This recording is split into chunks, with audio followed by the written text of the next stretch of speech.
Hello guys, പുതിയൊരു വീഡിയോയിലേക്ക് എല്ലാവർക്കും സ്വാഗതം. ഗായ്സ്, ഇന്ന് നമ്മൾ GTA 5 എയ്റോപ്ലെയിനകത്താണ് ഗായ്സ് ഫൈറ്റ് എടുക്കാൻ പോകുന്നത്. നിങ്ങൾ തംബ്ലൈനിൽ കാണിച്ച പോലെ തന്നെ ഇന്ന് നമ്മൾ എയ്റോപ്ലെയിനകത്താണ് ഫൈറ്റ് എടുക്കുന്നത്. അപ്പം എന്തായാലും ഇതിൻ്റെ ഫുൾ വീഡിയോ കണ്ടു നോക്കുക. ഫുൾ വീഡിയോ കാണാതെ ആരും സ്കിപ്പ് അടിച്ചൊന്നും പോകാതെ നമ്മൾ ഫുൾ വീഡിയോ കാണുക ഗായ്സ്. അപ്പോൾ അതിന് മുന്നേ ഇതുവരെ നമ്മുടെ ചാനൽ സബ്സ്ക്രൈബ് ചെയ്തിട്ടുണ്ടെങ്കിൽ ഇപ്പോൾ തന്നെ സബ്സ്ക്രൈബ് ചെയ്യുക, ഷെയർ ചെയ്യുക, ലൈക്ക് ചെയ്യുക, സപ്പോർട്ട് ചെയ്യുക. കാരണം നമ്മൾ GTA 5 ഓരോരോ മെഷീൻസ് ആണെങ്കിലും അല്ലാത്ത കുറച്ച് ഗെയിംസ് ആണെങ്കിലും എല്ലാം നമ്മൾ മാക്സിമം ചില ഗെയിംസൊക്കെ എല്ലാം നമ്മൾ കൊണ്ടുവരുന്നുണ്ട്. ഇപ്പോൾ ഫോർസ ഹൊറൈസൺ 4 ആണെങ്കിലും നമ്മൾ നേരത്തെ ഫാർ ക്രൈ കൊണ്ടുവന്നിട്ടുണ്ടായിരുന്നു. അങ്ങനെ കുറച്ച് ഗെയിംസൊക്കെ കൊണ്ടുവന്നിട്ടുണ്ടായിരുന്നു.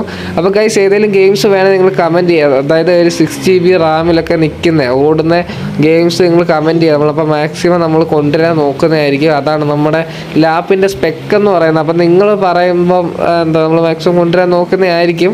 പിന്നെ അല്ലാതെ നമ്മൾ വീഡിയോ ഇടുന്നതിന് എന്തെങ്കിലും പ്രശ്നം ഉണ്ടെങ്കിൽ നിങ്ങൾ ജസ്റ്റ് കമൻറ്റ് ചെയ്ത് അറിയിക്കുക. നമ്മൾ മാക്സിമം അത് ഇമ്പ്രൂവ് ചെയ്യാൻ നോക്കുന്നതായിരിക്കും. അപ്പോൾ ഗൈസ്, നമ്മുടെ ചാനൽ സബ്സ്ക്രൈബ് ചെയ്തിട്ടുണ്ടെങ്കിൽ ഇപ്പോൾ തന്നെ സബ്സ്ക്രൈബ് ചെയ്യുക, ഷെയർ ചെയ്യുക, ലൈക്ക് ചെയ്യുക, സപ്പോർട്ട് ചെയ്യുക. അപ്പോൾ ഗൈസ്, നമുക്ക് നേരെ ഈ മെഷീൻസ് എന്താണ് നമുക്ക് നോക്കാം. അതായത് ഈ ഒരു മെഷീൻ എന്ന് പറഞ്ഞാൽ അത്യാവശ്യം വലിയൊരു മെഷീൻ തന്നെയാണ്. അപ്പോൾ നമുക്ക് നേരെ നമ്മുടെ വീഡിയോയിലേക്ക് പോകാം.